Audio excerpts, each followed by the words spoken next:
Bom, a gente vai dar uma olhada no, nos termos da oração no período simples. Basicamente, nós temos o sujeito e o predicado, né, no período simples. Tá gravando.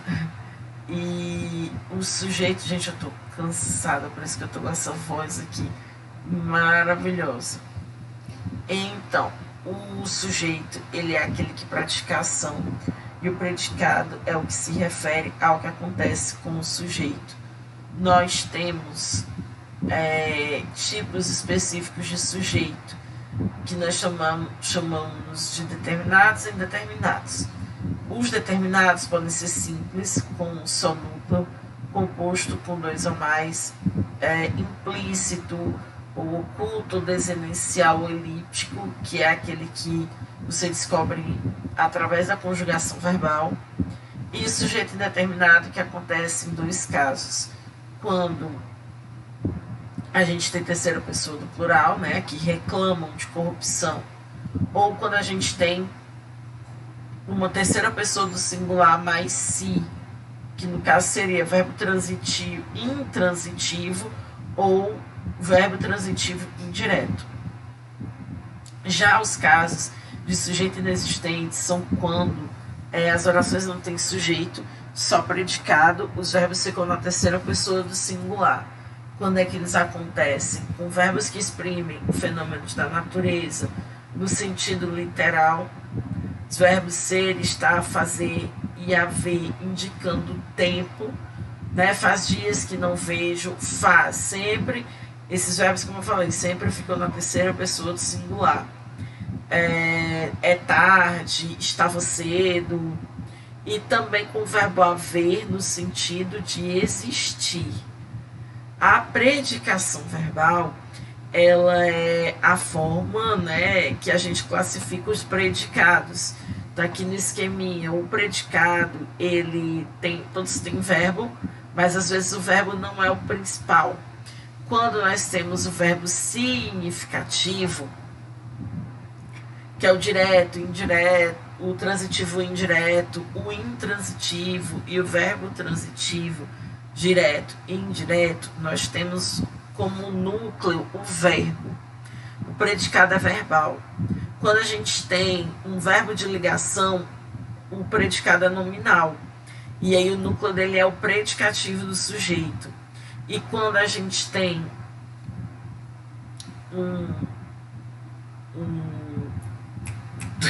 quando a gente tem dois núcleos, que é o verbo e o predicativo, a gente chama de predicado verbo nominal.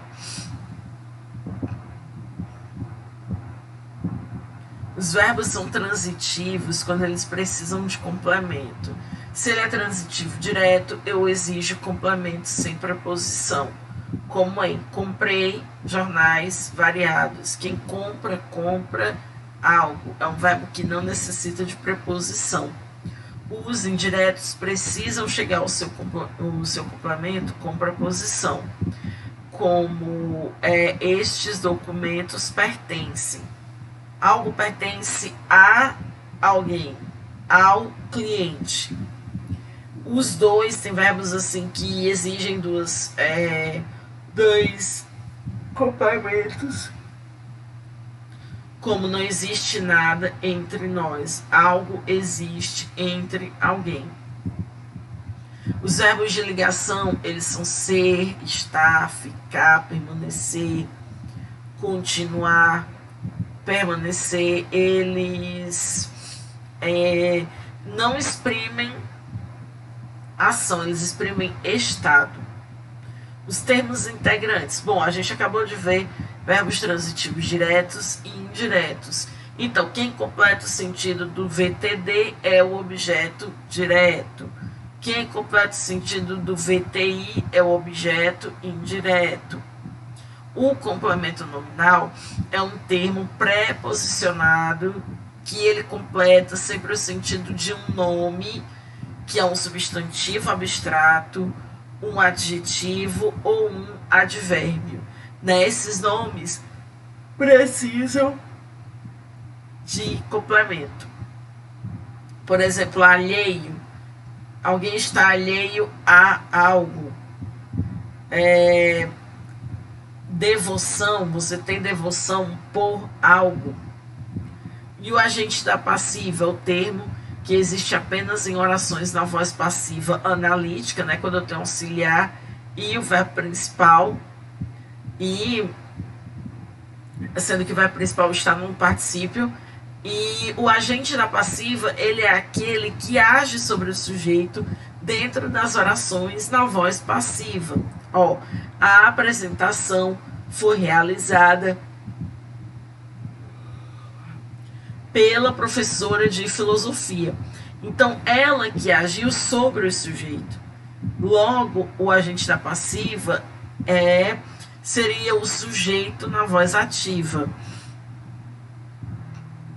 O predicativo do sujeito é um termo que existe apenas nos predicados nominais, né?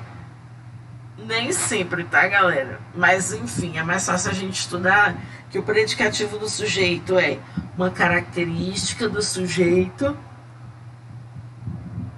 que está dentro do predicado. O som não é real oficial, galera. O predicativo do objeto é uma característica que se liga ao objeto, né? Uma característica diferente. Aqui, ó.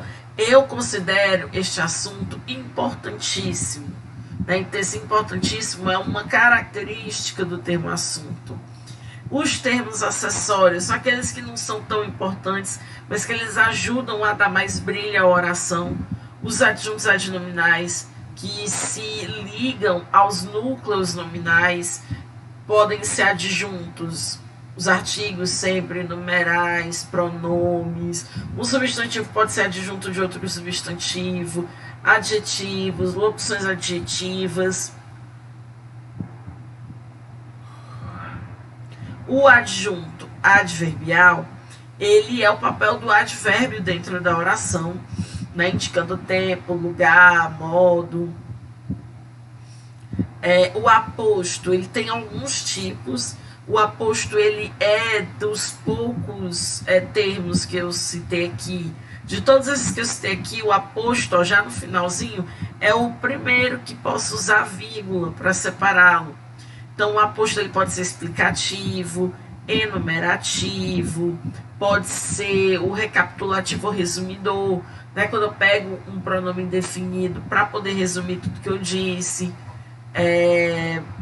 Ainda tem o distributivo. O vocativo é um termo independente. Ele é um chamamento, uma invocação, e também vem separado por vírgulas. Por exemplo, Mariana, venha, vamos ouvir, minha gente. Então, esse que faz o chamamento, separado por vírgula, é o vocativo. Eu espero que vocês gostem e resolvam entender que tem muitas questões boas.